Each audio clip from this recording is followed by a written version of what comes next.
नमस्कार, आप देख रहे हैं उत्तराखंड का नंबर 1 डिजिटल चैनल पहाड़ टीवी और मैं हूं आपके साथ स्मिता पटवार। चलिए रुक करते हैं खबरों का, लेकिन उससे पहले एक नजर आज की सुर्खियों पर। प्रधानमंत्री नरेंद्र मोदी का आज उत्तराखंड दौरा, जनसभा को करेंगे संबोधित। गोलापार के नए कॉलेज से दाखिले वापस ले रहे हैं छात्र। कसनपुर महाविद्यालय से अब तक 60 से अधिक छात्रों ने प्रवेश कराया रद्द। उत्तराखंड क्रांति दल के काशी सिंह यारी ने बीजेपी और कांग्रेस पर जमकर साधा निशाना। काशीपुर में दूध लेने गई महिला को मारी गोली, गंभीर हालत में हल्द्वानी किया गया रेफर। खानपुर विधानसभा क्षेत्र से जहां पासापुर गांव में पत्रकार उमेश कुमार ने स्वयं के खर्चे में एक ऐसे पुल का निर्माण शुरू कर दिया है जिस क्षतिग्रस्त पुल की वजह से एक बच्चे की भी मौत हो गई थी। बता दें कि जो काम सरकारी तंत्र और जनप्रतिनिधि आज तक नहीं कर पाए, उसे उमेश कुमार ने त्वरित करके दिखाया है। कल उमेश कुमार पासापुर गाँव पहुँचे, जहाँ उन्होंने इस पुल का निर्माण कार्य शुरू करवाया, जिसके बाद ग्रामीणों ने उनका धन्यवाद किया।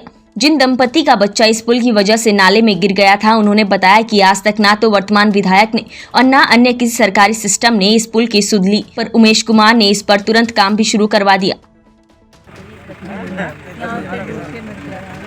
बस यही था कि हम कोशिश कर रहे हैं कि यहाँ पे मुझे पता चला है और दुर्घटना थी, तो उस पर उमेश कुमार जी ने ये निर्णय लिया कि यहाँ पे हम खुद स्वयं अपने पैसे से निर्माण करा पाए।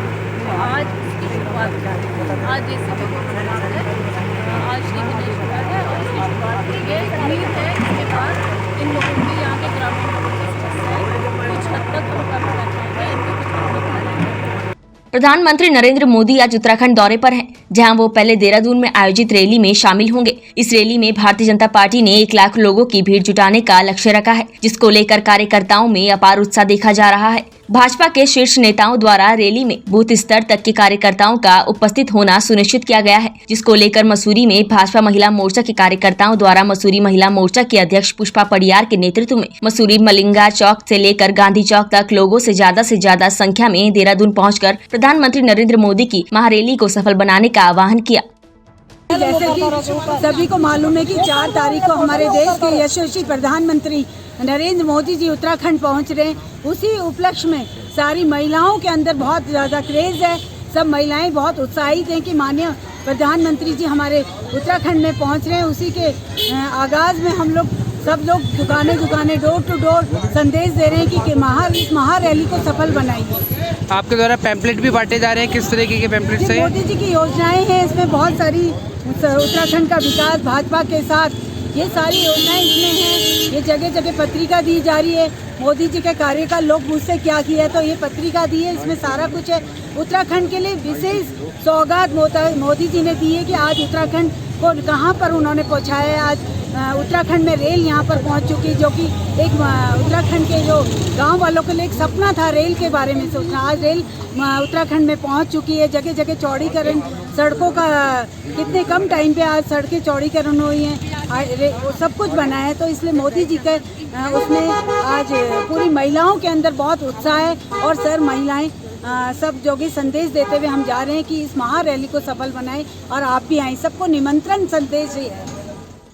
कांग्रेस पार्टी की ओर से आगामी 2022 विधानसभा चुनाव में अपने घोषणा पत्र में अब जनता की जरूरतों और समस्याओं को प्रमुखता रखा जाना है, जिसको लेकर सभी पदाधिकारियों प्रत्याशियों को ये जिम्मेदारी दे दी गई है। कांग्रेस पार्टी के पौड़ी जिला अध्यक्ष विनोद नेगी ने बताया कि कांग्रेस पार्टी के शीर्ष नेतृत्व के आह्वान पर कांग्रेस पार्टी के पदाधिकारी संभावित प्रत्याशी अपनी अपनी विधानसभाओं के गाँव जाकर जनता की समस्याओं को सुनेंगे और उनकी जरूरतों को आगामी 2022 विधानसभा चुनाव के घोषणा पत्र में रखा जाएगा।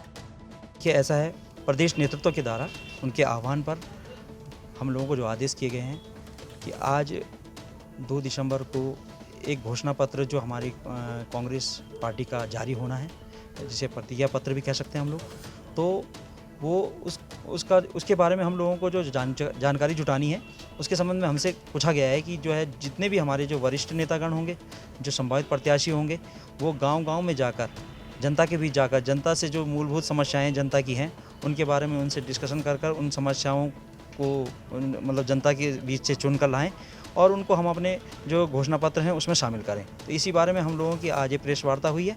तो हम मतलब ये है कि उन सब बातों को अपने घोषणा पत्र में शामिल करें। जनता की जो मूलभूत समस्याएं हैं और जनता मतलब जो चाह रही है, जनता का क्या मन है, आने वाले चुनाव में जो उनकी उम्मीदें हैं कांग्रेस सरकार से, तो उस संबंध में हम सारी बातें जनता के बीच जाकर टटोलने की कोशिश कर रहे हैं ताकि उनको अपनी घोषणा पत्र में शामिल कर सकें। कल देर शाम रुद्रप्रयाग के डांडाखाल रोड पर एक टाटा सुमो दुर्घटनाग्रस्त हो गई, जो करीबन 150 मीटर नीचे गहरी खाई में नागरासू की तरफ जा गिरी, जिसमें 3 लोग सवार थे। एक व्यक्ति ने घटनास्थल पर ही दम तोड़ दिया, अन्य 2 अभी गंभीर रूप से घायल हैं। लोगों की मदद से दोनों को जिला चिकित्सालय भेजा गया है। विकासखंड मुंसियारी के सरमोली जिला पंचायत सदस्य जगत मर्तोलिया ने धारचूला मुंसियारी विधानसभा क्षेत्र से आगामी विधानसभा चुनाव लड़ने का कल संकेत दिया। उन्होंने कहा कि जनता की मांग पर व कठिन पारिवारिक परिस्थितियों के बाद भी जनता की सेवा और उत्तराखंड राज्य में विजन की राजनीति को आगे बढ़ाने के लिए मैदान में आ रहे हैं। हरिद्वार नजीबाबाद हाईवे स्थित लालडांग मीठी बेरी मार्ग पर से हाथियों के झुंड का गुजरना आम हो गया है। शुक्रवार को भी हाथियों का झुंड सड़क पर आ गया। हाथियों के हाईवे पर खड़े रहने से सड़क के दोनों ओर वाहनों की कतार लग गई और करीब आधे घंटे तक वाहनों की रफ्तार थम गई। वन विभाग की टीम के मौके पर पहुंचने से पहले हाथियों का झुंड सड़क पार कर जंगल में चले गए। जनपद नैनीताल के गोलापार किशनपुर राजकीय महाविद्यालय अभी सही से शुरू भी नहीं हो पाया है। कॉलेज संचालित होने से पहले ही छात्र छात्राएं प्रवेश रद्द करा रहे हैं। एक महीने में यहां 313 विद्यार्थियों ने दाखिला लिया, जिसमें से 62 छात्र छात्राओं ने प्रवेश रद्द करा लिया है। अब कॉलेज में 251 विद्यार्थी ही रह गए हैं। रोजाना 1 या 2 प्रवेश रद्द होने से कॉलेज के भविष्य पर खतरा मंडराने लगा है। किशनपुर कॉलेज में छात्रों के प्रवेश वापस लेने का क्रम MBPG कॉलेज में संचालित कक्षाओं की मंजूरी मिलने के साथ ही शुरू हो गया था। प्रवेश प्रक्रिया हमारी जारी रहेगी। MBPG में फीस जमा करने की अंतिम तिथि 5 दिसंबर है। तो हमारी उसके बाद हम देख लेते हैं कि प्रवेश की गति हमारे यहाँ कैसी रहती है, कैसा लोड रहता है। उस हिसाब से हम प्रवेश की अंतिम तिथि निर्धारित करेंगे और उसके बाद क्लासेस हमारी शुरू हो जाएंगी। लगभग 15 तारीख के आसपास हम लोग क्लासेस शुरू कर देंगे। उसके पहले एक एस्टिमेट बनना है हम लोगों का कि हमें क्या क्या इमीडिएट रिक्वायरमेंट है जो हम शासन से तुरंत मांगें और उसको निदेशालय द्वारा उपलब्ध कराया जा सके। उत्तराखंड क्रांति दल के केंद्रीय अध्यक्ष काशी सिंह एरी कल कोटद्वार पहुंचे, जहां उत्तराखंड दल के कार्यकर्ताओं ने उनका जमकर स्वागत किया। वहीं पत्रकार वार्ता करते हुए उन्होंने बीजेपी और कांग्रेस पर जमकर निशाना साधा। उन्होंने कहा कि पहले लड़े राज्य बनाने के लिए, अब लड़ेंगे राज्य बचाने के लिए। उत्तराखंड 2022 में मजबूती के साथ चुनाव मैदान में उतरेगी और किसी भी राष्ट्रीय पार्टी से कोई गठबंधन नहीं करेगी। लेकिन वो उत्तराखंड को बचाने के बजाय उत्तराखंड की लूट खसोट कर रही हैं दोनों सरकारें, कांग्रेस की वो भाजपा की। और वो हमने एक बात ये और भी कही है कि हमारा यहाँ का मुख्यमंत्री नहीं होता है। जो भी मुख्यमंत्री बना के भेजते दिल्ली वाले सेठ की तरह काम करते हैं और वो हमारे यहाँ मुख्यमंत्री जो बनता है वो मुनीम की तरह काम करते हैं। तो उत्तराखंड के बारे में तो सोचता नहीं है। उत्तराखंड के बारे में उसको कुछ करना है, जो सेठ जी ने कहा वही करना है। तो ये भी एक कारण है कि उत्तराखंड को बचाना जरूरी है इन सेठ जी लोगों के हाथों से। इनकी घोषणाएं क्या होती हैं और क्या धरातल पर आती हैं ये आप अच्छी तरह से जानते हैं, मुझे कहने की ज़रूरत नहीं है। हम जो घोषणा करेंगे, हम जनता की उन आवश्यकताओं को और उन इश्यूज़ को एड्रेस करेंगे जिनको लेके जनता परेशान है, और उन पर हम लड़ते भी रहे हैं। शासन में आएंगे तो उनको तुरंत लागू करेंगे, इसमें कोई दो राय नहीं है। अगलाड यमुना घाटी विकास मंच द्वारा मसूरी में जनजातीय पुरानी दिवाली मनाई गई, जिसमें संपूर्ण यमुना घाटी और अलगाड़ घाटी के मसूरी में रहने वाले परिवासियों ने भारी संख्या में भाग लिया। मसूरी कैंपटी रोड पर पुरानी टोल चौकी के समीप मंच द्वारा भव्य कार्यक्रम आयोजित किया गया, जिसमें ग्रामीणों ने पारंपरिक वाद्य यंत्रों के साथ नाग देवता की पूजा अर्चना कर बग्वाल त्योहार मनाया। मंगसीर बग्वाल है, ये रवाई जौनपुर घाटी में जो है हमेशा से मनाई जाती है। ये इसको बड़ी दिवाली भी कहा जाता है और इसका उत्तराखंड के परिप्रेक्ष्य में संस्कृति को बचाने के लिए बहुत बड़ी भूमिका है। जिस तरीके से आज उत्तराखंड के जो नई पीढ़ी है वो अपने त्यौहार, अपनी बोली भाषा को भूल रहे हैं, उत्तराखंड की पहचान इससे मिट रही है, तो उसके लिए संघर्ष बहुत ज़रूरी है। ये हमारी संस्था का अगलाड यमुना घाटी विकास मंच का एक प्रयास है कि मसूरी में जितने भी लोग इस क्षेत्र के रहते हैं, यमुना अगलाड घाटी के और थौलदार क्षेत्र के जितने भी लोग रहते हैं, उन सबको एक मंच पर लाकर सांस्कृतिक और सामाजिक रूप से जागृत करना और एक दूसरे के सुख दुख को शेयर करने के लिए जो है, मिल बांट के जो है हल्का करने के लिए और विकास के रास्ते में आगे बढ़ने के लिए इस कार्यक्रम का आयोजन किया गया है। पारंपरिक नृत्य जो है पांडव नृत्य होता है, हरियाली उगाई जाती है, हरियाली काटी जाती है और बिरूड़ी का प्रोग्राम होता है तरह तरह के आयोजन होते हैं। कम से कम लगभग 5 दिनों का प्रोग्राम होता है। तो हमारे गांव में लोग जितने भी प्रवासी हैं, जितने भी जो नौकरी पेशा वाले लोग हैं, वो सब के सब लोग गांव की तरफ आते हैं और इस त्यौहार को आयोजन का मज़ा लेते हैं। और मेरा आप लोगों के माध्यम से कहना है कि जिस तरीके का हमारा प्रदेश में जिस तरीके का पलायन हो रहा है, उस पलायन को रोकने के लिए हम बच्चों के लिए अपने नए जनरेशन के लिए, नई पीढ़ी को इस तरह का जो ये आयोजन हम लोग करेंगे, हमें उनसे ये पता रहेगा कि हमारी वेशभूषा क्या है, हमारा नृत्य क्या है, हमारे पारंपरिक त्यौहार क्या हैं। इस तरीके का आयोजन करते रहेंगे तो हमारी जो नई जनरेशन है, न्यू पीढ़ी है, उनको कम से कम आगे जाके पता तो रहेगा कि हमारी पीढ़ी में क्या है। बग्वाल का महत्व यह है कि जब माधव सिंह भंडारी जब नेपाल की लड़ाई में हमारे यहाँ इसकी सूचना बाद में मिली थी, टिहरी से जो है नेपालियों से लड़ने के लिए गए थे, तो उसके उपलक्ष्य में जो है बग्वाल मनाई जाती है। हमारे यहाँ इसको पुरानी दिवाली के रूप में इस त्यौहार को मनाया जाता है। हमने 2009 में शुरू किया था, 2009 से ये त्यौहार चल रहा है और ये जो है इसमें हमारा संस्कृति जो है, हमारे जौनपुर, रवाई और थत्यूड़ और टिहरी गढ़वाल की जो संस्कृति है जिसमें बग्वाल मनाई जाती है, इस त्यौहार को जो है हमारे यहाँ 1 महीने बाद मनाया जाता है दिवाली के। मसूरी में अगलाड़ यमुना घाटी विकास मंच की 2009 में स्थापना की गई थी और जिसका मुख्य उद्देश्य हमें जो हमारी लोक संस्कृति है अगलाड़ और यमुना घाटी और रवाई की, उसको जीवित रखना है, जिससे हमारी जो आने वाली पीढ़ी है वो इसको समझ सकें और अपनी उससे भी अगली पीढ़ी को उसको फॉरवर्ड कर सकें उसको। और यहाँ पर आज ये सांकेतिक मसूरी में जो प्रवासी हैं अगलाड़ यमुना घाटी के, जौनसार के, रवाई के, जौनपुर के, उसमें सब पार्टिसिपेट किया है। विशेषकर महिलाओं ने बहुत अच्छा प्रदर्शन किया है और अपनी लोक संस्कृति का उसमें प्रदर्शन किया है। और इसका जो मुख्य पर्व होता है, पकौड़िया पर्व होता है, उसको सांकेतिक मनाते हुए यहाँ पर डिप्से की पूजा की गई है। उसके बाद जिसको हम गढ़वाल में उसको बैलू बोलते हैं, यहाँ पर हम लोग होले बोलते हैं, वो खेले गए हैं और उसके बाद लोक संस्कृति पर ये गाने हुए हैं। और वैसे ही रामनगर के उप खनिज कल दाबका नदी का कल शुभारंभ किया गया। वन प्रभाग तराई पश्चिमी के डीएफओ बलवंत सिंह शाही ने कहा कि इस बार दाबका नदी में उप खनिज संभव काफी मात्रा में है। उन्होंने कहा कि पिछली बार दाबका नदी में उप खनिज निकासी का जो लक्ष्य निर्धारित किया गया था वह 3,86,000 घन मीटर का था, जिसमें से केवल 86,000 घन मीटर ही निकासी हो पाई थी। दाबका नदी में इस बार जो है उप खनिज काफी मात्रा में है।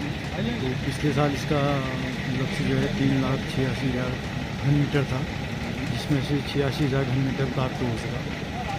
और इस बार भी अभी इसकी असेसमेंट के लिए टीम नहीं आई है, दूसरी टीम आएगी तो इसके लक्ष्यों का निर्धारण हो जाएगा।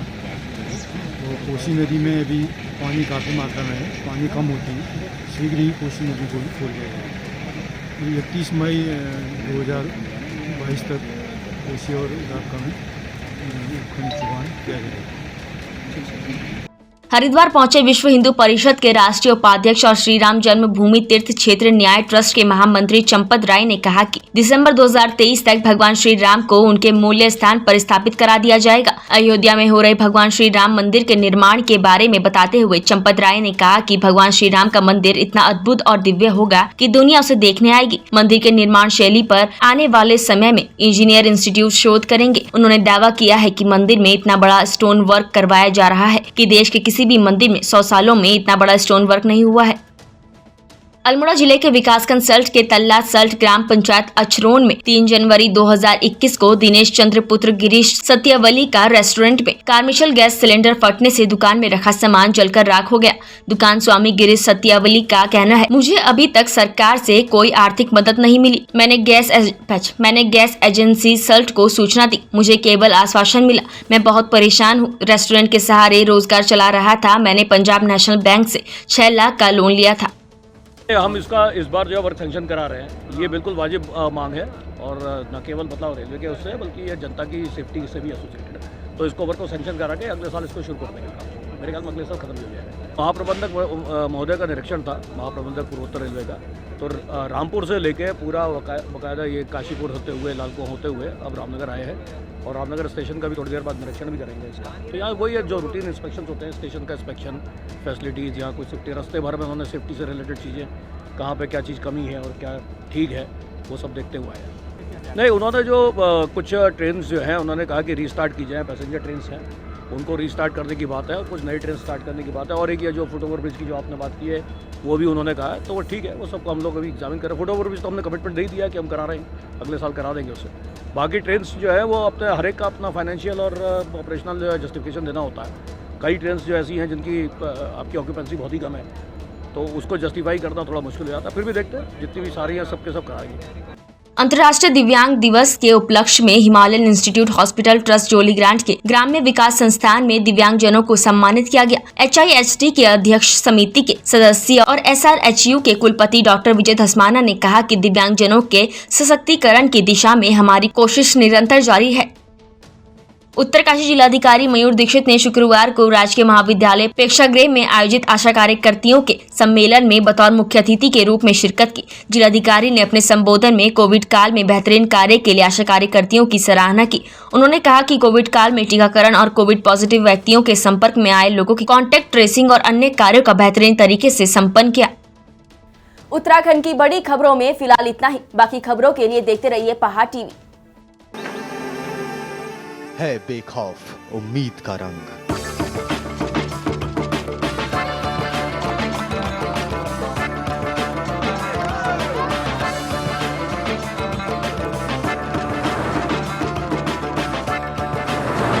है आस्था भी।